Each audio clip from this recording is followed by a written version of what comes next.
नमस्कार, मैं मुकेश पंडित। दोस्तों, बांग्लादेश में शेख हसीना का जो तख्ता पलट हुआ है उस पर राहुल गांधी ने विदेश मंत्री एस जयशंकर प्रसाद से सीधा सवाल किया है और पूछा है कि क्या बांग्लादेश में हुई विदेशी साजिश की बात। तो राहुल गांधी ने चाइना और आईएसआई की बात कर रहे हैं और राहुल गांधी से बात क्यों ना करें, क्योंकि राहुल गांधी ने ये चेतावनी आज नहीं दी, लगभग 4 साल पहले दी थी, जब देश कोरोना की जकड़न में जकड़ा हुआ था, जब दी थी। और जयशंकर प्रसाद के पास कोई सीधा सवाल नहीं है। और ये बांग्लादेश में हुआ है, ये भारत के लिए चिंताजनक है। ये मैं इसलिए कह रहा हूँ क्योंकि बांग्लादेश अगर हालात ख़राब हुए हैं तो इसका सबसे बड़ा असर भारत पर ही पड़ने वाला है, क्योंकि शरणार्थी भारत आ सकते हैं और भारत में बहुत बड़ा संकट पैदा हो सकता है। भारत के लिए चिंताजनक की बात यह है कि बांग्लादेश में जो अल्पसंख्यक समुदाय के लोग जो फंसे हुए हैं, बांग्लादेश अल्पसंख्यक हिंदू हैं, बांग्लादेश में अल्पसंख्यक हिंदू हैं, यहाँ के हिंदू निशाने पर आ सकते हैं। और राहुल गांधी ने क्या कहा, सवाल किया था, जयशंकर प्रसाद ने क्या जवाब दिया था। और ये सवाल क्यों ज़रूरी है और क्यों ज़रूरी हो जाता है, और राहुल गांधी ने ये क्या सवाल किया और राहुल गांधी ने क्या पूछ लिया। सूत्रों के मुताबिक माने तो राहुल गांधी ने सर्वदलीय बैठक में सरकार से तत्कालीन और दीर्घकालीन राजनीति के बारे में पूछा है। राहुल गांधी ये भी जानना चाह रहे हैं कि क्या बांग्लादेश में जो हुआ है उसके पीछे विदेशी ताकत का हाथ है। यहाँ पर राहुल गांधी पाकिस्तान और चाइना की बात कर रहे हैं। विदेश मंत्री एस जयशंकर प्रसाद ने सर्वदलीय बैठक में सरकार का पक्ष रखा। उन्होंने कहा, राहुल गांधी के सवाल के जवाब में कहा, बांग्लादेश में बदलते घटना चक्र पर सरकार नज़र बनाए हुए है। यह भी बताया कि पाकिस्तान के एक राजनीतिक ने सोशल मीडिया पर आंदोलन वाली तस्वीर डीपी लगाई थी, जिसके बारे में जानकारी जुटाई जा रही है। बैठक में सरकार ने क्या क्या बताया है। बांग्लादेश में आरक्षण को लेकर फैली हिंसा और विरोध प्रदर्शन के बारे में या विरोध प्रदर्शन के बाद शेख हसीना प्रधानमंत्री पद से इस्तीफा दे दिया है। सरकार गिरने के बाद शेख हसीना भारत आ गईं। हालांकि उन्होंने ब्रिटिश से राजनीतिक संरक्षण की मांग की है। जब तक ब्रिटेन हसीना को संरक्षण नहीं मिल जाता, तब तक शेख हसीना भारत में ही रहेंगी। भारत सरकार ने सोमवार को उनकी सरकार के पतन के बाद अंतरिम प्रवास की इजाज़त दे दी है।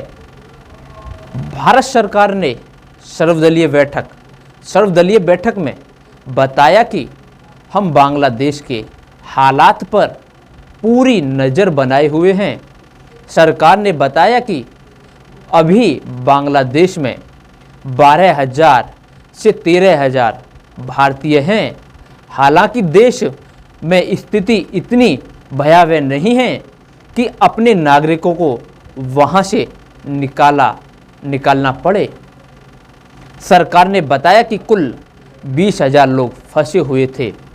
इनमें से 8,000 छात्र वापस भारत आ गए हैं। लगभग आज से 4 साल पहले कोरोना के वक्त राहुल गांधी ने संसद में कहा कि इस सरकार की विदेश नीति में सबसे बड़ी भूल तो यह है, अब चीन और पाकिस्तान साथ आ गए हैं। हमेशा से ही हमारी विदेश नीति यही लक्ष्य रहा है कि चाइना और पाकिस्तान साथ नहीं आ पाएं। इस सरकार के चलते दोनों साथ आ गए हैं और यह देश के लिए बहुत ही घातक, और यही बांग्लादेश में चल रहा है, में हो रहा है।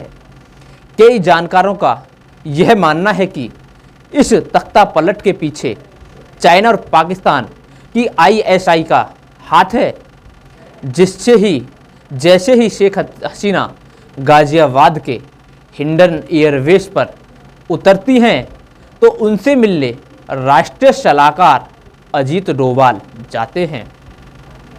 भारत बांग्लादेश को यह संदेश दे रहा है कि हम शेख हसीना के साथ हैं। इससे यह भी नुकसान हो सकता है कि आने वाले समय में बांग्लादेश में या बांग्लादेश की कमान जिस व्यक्ति के हाथ में या व्यक्ति की सरकार में या व्यक्ति सरकार में आएगा तो वह चीन और पाकिस्तान के साथ चला जाएगा। वहीं पर दूसरी बात यह भी है कि शेख हसीना 15 साल तक लगातार बांग्लादेश की PM प्रधानमंत्री रही हैं। उनके हाव भाव तानाशाही आ गई थी, जो उन्होंने भारत के हित को रखा और भारत की जिम्मेदारी है शेख हसीना को सुरक्षित रखना, और ज़रूरी भी है, फिर कहें जिम्मेदारी भी है, पर भारत के लिए यह दोहरी चुनौती है। परंतु S जयशंकर प्रसाद और अजीत डोभाल से सवाल तो होना चाहिए, चीन और पाकिस्तान साजिश कर रहे हैं या कर रहे थे तो क्या कर रहे थे, तो हम क्या कर रहे थे? क्या भारत ने अपनी रणनीति नहीं बनाई? बताया जा रहा है जमाते इस्लामी शिविर है जिसको पाकिस्तान ISI फंडिंग मिल रही है, तो क्या भारत के गुप्तचरों को इसकी जानकारी नहीं थी? यह पता नहीं था। सरकार से सवाल किए जाने चाहिए। हम आपके सामने दो तस्वीरें दिखाते हैं जब बांग्लादेश में हिंसा और आगजनी के बीच प्रदर्शनकारियों ने अल्पसंख्यक हिंदुओं को निशाना बनाया या बनाना शुरू कर दिया। भीड़ चुन चुनकर हिंदुओं को निशाना बना रही है। घरों को आग लगाई जा रही है, दुकानदारों को लूटा जा रहा है। बांग्लादेश के मेहरपुर आइकॉन मंदिर की तस्वीर सामने आई है जिसमें तोड़फोड़ करके मंदिर को आग के हवाले कर दिया गया है। वहीं पर दूसरी तस्वीर भी सामने आई है। इसमें मुस्लिम समुदाय के लोग मंदिर के सामने पहरा दे रहे हैं। यह नजमुल एहसान का ट्वीट जो एक पत्रकार हैं, यह कह रहे हैं कि बांग्लादेश के कुछ मुस्लिम मंदिर के सामने पहरा दे रहे हैं। वहीं बांग्लादेश से दो तरह की तस्वीरें सामने आ रही हैं। एक तस्वीर एक तरफ मंदिर को आग के हवाले कर दिया गया है, वहीं पर दूसरी तरफ से मंदिर की सुरक्षा की जा रही है। मगर वहीं पर भारत में आने वाले विधानसभा चुनाव को जीतने के लिए भाजपा के लोग यह कह रहे हैं कि बांग्लादेश में हिंदुओं को निशाना बनाया जा रहा है। तो बात यह है कि जब खुद अल्पसंख्यकों की बात करेंगे तो अपने यहाँ पर भी अल्पसंख्यकों की बात करनी पड़ेगी। तभी तो नैतिक अधिकार होगा बांग्लादेश या कहीं पर भी अल्पसंख्यकों की बात करने का। बांग्लादेश में गौतम अदानी का भी पैसा लगा हुआ है, परंतु भाजपा के लोगों को इस तरह के दुनिया भर की बयानबाजी करने से बचना होगा। क्योंकि आने वाले समय में सरकार से भी संवाद बनाना होगा, आने वाली सरकार से भी संवाद बनाना होगा। चीन पाकिस्तान का पर्दाफाश करना होगा। जो लोग अपने इतिहास को भूल जाते हैं, जो लोग अपने इतिहास को भूल जाते हैं, उनका जीवन अंधकार में होता है।